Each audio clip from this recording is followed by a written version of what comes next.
Welcome back, guys. Or if you're new to my channel, this is Automotive Anonymous, and that's the RAV4 Hybrid that I bought new about a month and a half ago at this point. And I recently took it on about a 350-mile road trip, which is the longest driving experience that I've had with it since the night that I brought it home driving 100-some miles. So now that the newness has worn off, now that I am more familiar with this platform, there's a lot that I need to share with you guys. If you are considering buying one of these, but it is going to be your family's road trip vehicle, you might want to know how it handles. How is the seat comfort, the wind and road noise, the miles per gallon, the cargo capacity? How does it work in the real world with real world testing by an actual owner? So there's a lot that I need to talk about. There's a lot that I want to share, my perspective and my opinion on this and how it compares to other vehicles. And if you get anything out of this video, don't forget to hit the like button, comment your thoughts and opinions below, and subscribe. Otherwise, let's get right into it. So the first thing to mention that I think a lot of you guys will of course be interested in is how much does it cost to drive? What is the miles per gallon?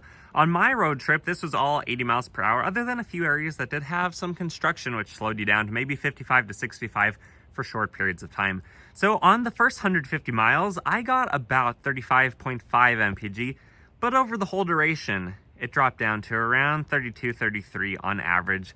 So this does read about 1.7 to 2% generous when I have hand calculated it. But even at, 32 mpg at 80 mile per hour interstate speeds, your 14.5 gallon tank could still get you about 400 miles of actual fast road tripping range, which is pretty darn decent. When you are in town, when you are in the city, if you're getting 40 to 45, you could get up to almost 600 miles of range out of this platform. And then I did notice that when the gas light came on, I actually drove about 20 more miles before I could fill up, and it still had about a 2.5 gallon reserve at that point. So I'm assuming when the gas light comes on, if you are on level ground, at least in my singular experience with that, basically, I had about 3 gallons of range left. So that is pretty neat, and if the light comes on, you can still go quite a distance, although I do not recommend that. That's not very good for your fuel pump. The next point to discuss are the seats. My specific example is a Hybrid SE. So it has the black cloth seats. And I actually think that they're really comfortable, especially around town. Toyota cloth seats, in some cases, I think are more comfortable than their leather seats. And they're also pretty thin while having good bolstering. So they don't take up a lot of interior volume and not a lot of width to the seat to take up room in the back seat, as you guys can see right there. But they still have all the bolstering, all the soft spots, all the comfort that you need. But I do have to mention that during the month of December, I did not exercise as much as I should have. I did not stretch my 3 hamstrings on each leg as much as I should have. And on this longer drive, after about 50, 60 miles, I did start to feel a little bit of low back pain, even beyond what the lumbar support and the heated seats could compensate for. So I think that's just a me problem. I think you guys need to stretch out your hamstrings probably before you go for a drive. But keep that in mind that on longer drives, they might not be as comfortable as I previously thought they were going to be, or at least how well they do around town in my experience. But this is complete personal preference. This is a very subjective thought, not objective in any way, really. This next point relates to the wind and road noise, and there is going to be some variation between all of our rides or the one that you might be considering compared to mine. When you have the windows down at speed, there's not really any more or excessive wind buffeting than there is on any other vehicle that's a daily driver like this. Some vehicles do have excessive wind noise, like if it's a Supra, if it's maybe a Corvette, if it's something that has unusual angles and lines. Even though some of those have a good coefficient of drag, sometimes they do have some weird buffeting issues or the window size. This does not. But being on the inside of it, again, mine has all the cloth. It doesn't have leather, which probably would reflect the sound waves more than the cloth just absorbing it. Also, depending on your door card, depending on the materials, your acoustics are just going to be physically different. But I don't think that the wind noise is too bad in this. And then the factory tires that I have taken off, they weren't too bad either. This really didn't kick up a lot of rocks. It didn't really hold a lot of rocks in the groove tread pattern. But now that I have the Yokohama Geolanders on this, I've had those for about 45,000 miles on a previous vehicle, and they do a really good job as well. They really don't have a lot of road noise for being an all-terrain tire. And then you guys who follow my channel, you probably know that I've already posted a video regarding how well this drives in the snow, in the rain. Those are 2 separate videos. None of those conditions were extreme. It wasn't like a hurricane, it wasn't like a blizzard, but it still gave you a good sense of what this can do on the factory all-wheel drive system in the factory Dunlop tires, at least to my respect. And overall, it does pretty decent. But if you want specifics, if you actually want to see how the power shifted, how the wheels did, how much they slipped, and at what speeds, check out those videos. Otherwise, when we get some more snow on the ground than what we have today, I will definitely film a much more intense snow driving video with these Yokohama tires. But in low rain and snow conditions, this vehicle does just fine, and there's no reason to change out your tires. The next point relates to the passing power. This 219 peak horsepower engine, at least in my area, at least in altitude, going up to about a mile above sea level at various times with the density altitude, it actually does quite well. During my 350-mile road trip, at no point did I actually have to floor it around a vehicle. I could just give partial throttle to pass a slow semi or on an incline or anything like that, but I really didn't have to get stressed that much. I don't know what the tachometer is. I don't have a scan tool plugged in while we drive, and the gauge that I have does not show it on the dashboard.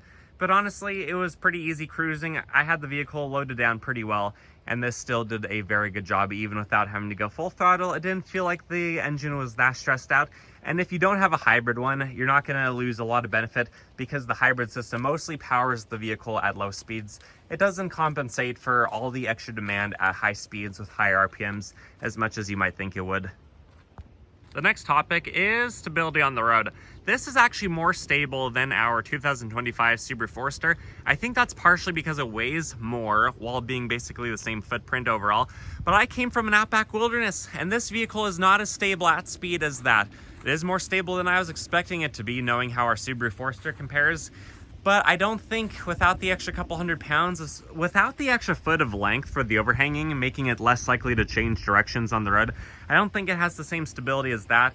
And then just knowing that I was on the factory tires, knowing that we were going over some water at fast speeds, interstate speeds, I was a little bit nervous, but that might just be my own perception of reality. That might not be the reality that you experience. So overall, I think this does do pretty good on the interstate. But if all you do is 80 miles per hour interstate, you may be interested in considering a different, more heavy, more planted vehicle, at least changing out your tires. All I say is test drive vehicles and make that decision for yourself. And then the last main topic to discuss relates to the cargo capacity. And how well does this do? I'm going to use the example of, say you have a spouse, say you have a child, maybe you have a dog as well. I really think that the RAV4, which is a compact crossover, is going to quickly run out of room. This is basically class leading for the compact crossover class, having about 37 cubic feet of room behind the second row. You can really tell that everything is caved in, carved in to give you as much volumetric space as possible. But still, it's easy to start to overwhelm it. It's easy to get to the point where you run out of flat floor and you have to stack stuff up. So just keep that in mind. For us, it was pretty easy to start stacking stuff up. And when you do, you can't see out of the back window, which isn't huge to begin with. It's only like a foot tall vertically. The back window is also not huge on this platform, and they can easily be blocked with your stuff as well. So just keep that in mind. If you have a lot of stuff, if you have a bigger family, you might want to consider a larger vehicle. But again, test drive one and make that decision for yourself. And that just about sums up my thoughts on this platform. One thing I do really love about this, taking it on even my daily drives to therapy or doing longer road trips like this, is unlike my turbo Outback, I don't have to worry about cooling it down before I shut it off to clear out the coolant and the turbo lines with oil. I can just shut this puppy off and not have to worry about it or have a second thought. And that's really nice. Just knowing how reliable these are, how well balanced they are. They're not really perfect, but they're pretty darn good. And they do a pretty good job on the road trip. So did it do better or worse than I was expecting? It probably did slightly better than I was expecting. Overall, I like it a lot. I'm excited to do the next road trip with these tires on it to see how MPG and other driving dynamics have changed. But overall, this is a good vehicle. I highly recommend you guys at least test drive one. And with that said, if you guys got anything out of this video, give it a like. That helps me know you want to watch more stuff like this. It also helps my video to get shared, which I really appreciate. And it'll help you by having YouTube choose to show you more videos, potentially similar like this, that you maybe didn't already know existed. And then comment your thoughts and opinions below. What are road trips like for you? What vehicle do you guys drive? And how does that experience go? I'm pretty curious. What do you recommend? What do you think is the best road trip vehicle? And subscribe if you haven't already. With that said, I wish you guys the best. Hope you take care. See you next time.